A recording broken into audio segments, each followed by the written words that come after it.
नमस्कार, बाजार अगले हफ्ते में आपका स्वागत है। मैं हूं मृत्युंजय कुमार झा।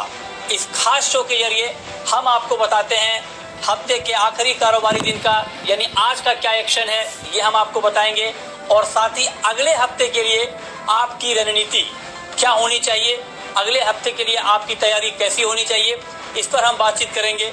और अगले हफ्ते की तैयारी कराने के लिए और साथ ही मार्केट के आज के एक्शन को समझाने के लिए हमारे साथ हैं जी बिजनेस के मैनेजिंग एडिटर अनिल सिंघवी। साथ ही हमारे साथ सेक्टर्स और शेयरों पर अपनी राय देने के लिए HDFC सिक्योरिटीज के VK शर्मा साहब हैं और साथ ही मेरी पूरी रिसर्च टीम तैयार है, जिसमें हम आशीष से जानेंगे कि सेक्टर का पूरा अपडेट क्या है, पूजा से जानेंगे कि RBI गवर्नर ने प्रेस कॉन्फ्रेंस में कौन कौन सी अहम बातें कही हैं। इसके अलावा सीमेंट शेयरों में तेजी क्यों है, ये मानसी हमें बताएंगी। देवांशी बताएंगी कि रियल एस्टेट में आखिर जो तेजी का माहौल बना है इसके पीछे बड़ी वजह है क्या। और संदीप बताएंगे कि जी बिजनेस की एक ऐसी मुहिम के बारे में संदीप से हम जानेंगे जिसका अब सेबी ने भी बड़ा संज्ञान लिया है।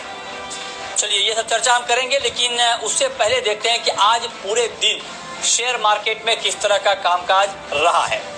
तो बाजार की बात करें तो बाजार में 24 मार्च के बाद यानी आप कह सकते हैं कि भारत में लॉकडाउन के ऐलान के बाद शानदार क्लोजिंग आज देखने को मिली है और करीब एक महीने के ऊपरी स्तर पर बाजार जाकर बंद हुआ है।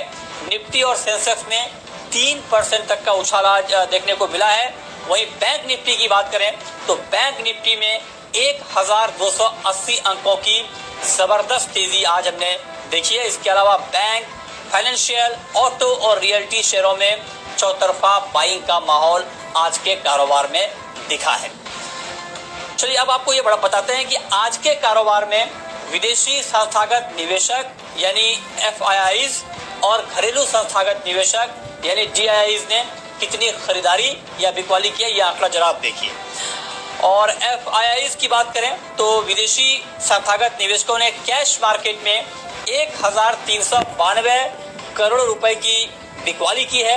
वहीं घरेलू संस्थागत निवेशकों ने 534 करोड़ रुपए की बाइंग की है, खरीदारी की है।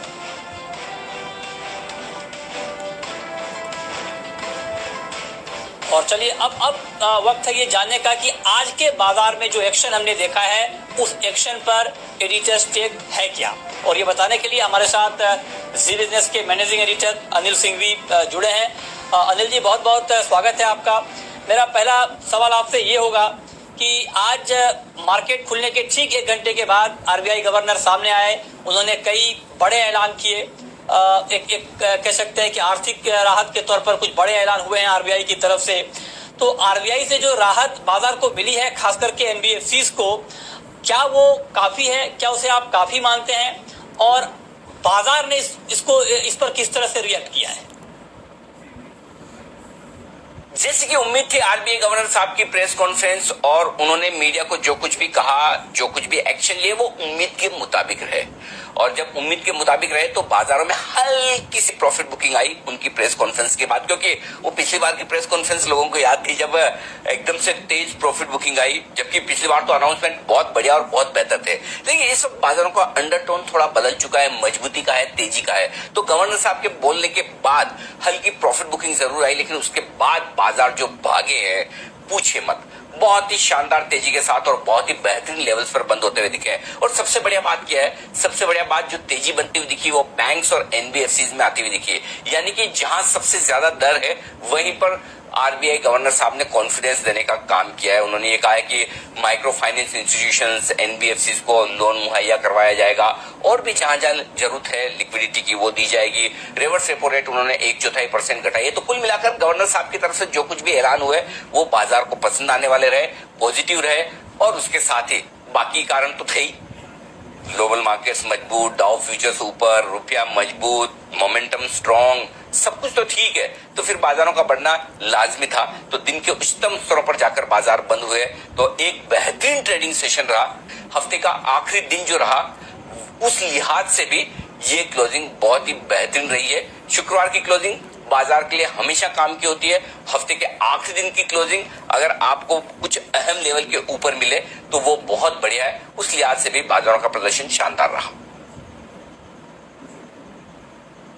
तो बहुत ही शानदार सत्र रहा आज का मार्केट का, और जो बात अनिल जी ने कही कि एक बहुत ही बेहतरीन क्लोजिंग आज मार्केट की हुई है। लेकिन अब सवाल यह है कि इस बेहतरीन ट्रेडिंग में कौन कौन से ऐसे सेक्टर हैं जिसने बड़ी भूमिका निभाई है, और ये बताने के लिए हमारे साथ आशीष जुड़े हैं। आशीष, आप बताइए कि खबरों के दम पर आज कौन कौन से ऐसे सेक्टर रहे जिसने बाजार की तेजी में मोटे तौर पर पार्टिसिपेट किया है। देखिए, बाजार में गैप अप ओपनिंग देखने को मिली है और बाकायदा पूरे दिन अगर आप देखें तो इंडेक्स अपनी बढ़त कायम रखने में सफल रहा। और आज तेजी में पार्टिसिपेशन सबसे ज्यादा लार्ज कैप दिग्गज स्टॉक, जैसे आप मिसाल के तौर पर दिग्गज ऑटो स्टॉक्स देख लीजिए, बैंकिंग स्टॉक्स देख लीजिए, वहां से बाजार में एक पार्टिसिपेशन आते हुए दिखा। वॉलिटिलिटी का सूचकांक विक्स, इसकी बात अगर हम करें तो लगातार चिंताएं कम होती जा रही है।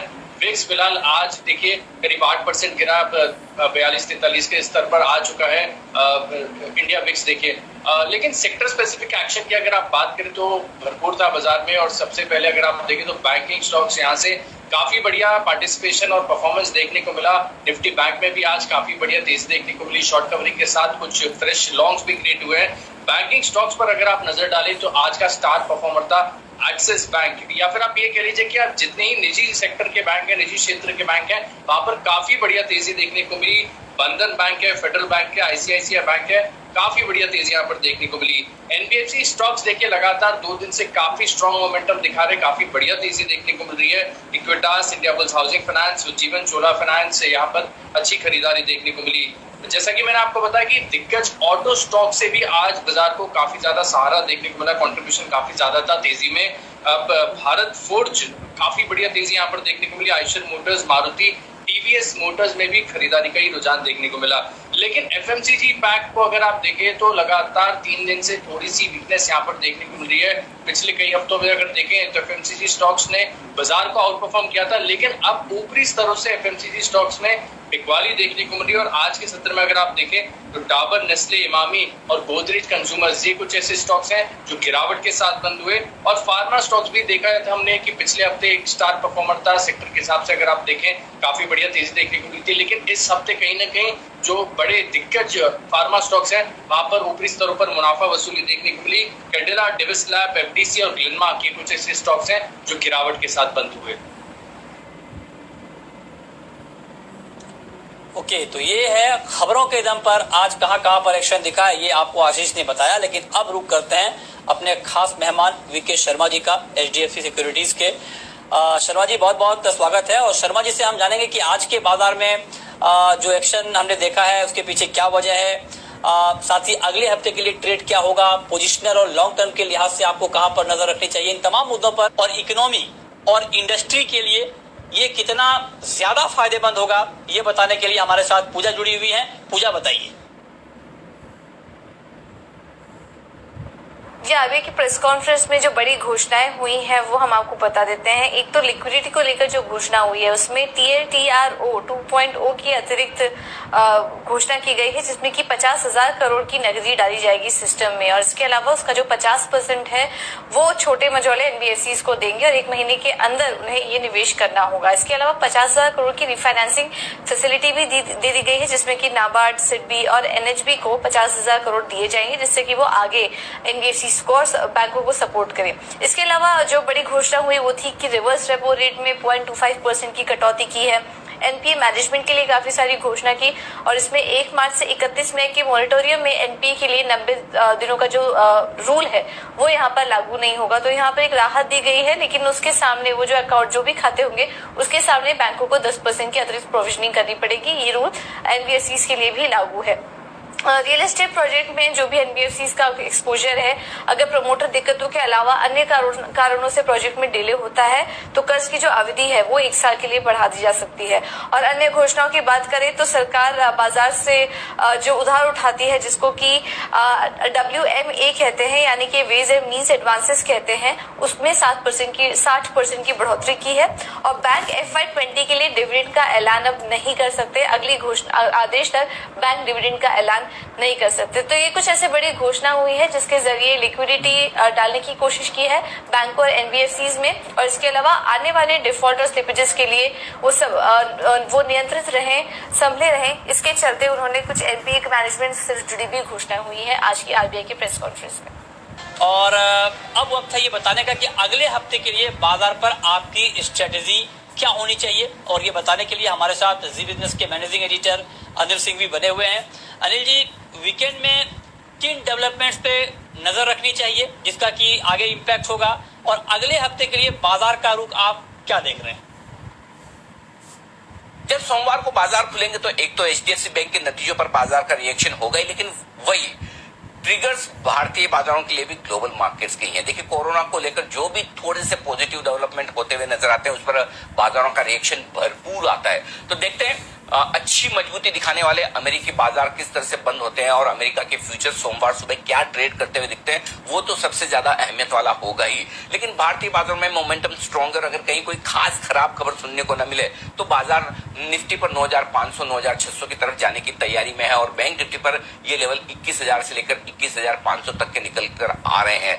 अब जब तक 9,000 के नीचे बाजार ट्रेड करना शुरू न करें निफ्टी पर, तब तक तो कोई रिस्क नहीं है। 8,900 9,000 बेहद मजबूत सपोर्ट का काम करेगा, और बैंक निफ्टी पर 19,000 19,500 अच्छा बेस मजबूत सपोर्ट बनता हुआ दिख रहा है। तो अच्छे मोमेंटम के साथ बाजार चूंकि बंद हुए हैं, तो ऐसे में अगले हफ्ते के लिए भी मोमेंटम बरकरार रहने की पूरी संभावना। बस कोई खराब खबर ना आए, अच्छी आए ना आए चलेगा, खराब खबर नहीं भी आई तब भी बाजार मजबूत हो जाएंगे। तो no news means good news, ये बाजारों का मोमेंटम है। बाय ऑन डिप्स खरीदते रहिए, ये पूरी तरह से बाजार आपको बता रहे हैं। तो अगले हफ्ते ग्लोबल मार्केट्स और रिजल्ट्स, ये दो बड़े ट्रिगर। बाय ऑन डिप्स अगले हफ्ते के लिए यही रणनीति आपकी होनी चाहिए, लेकिन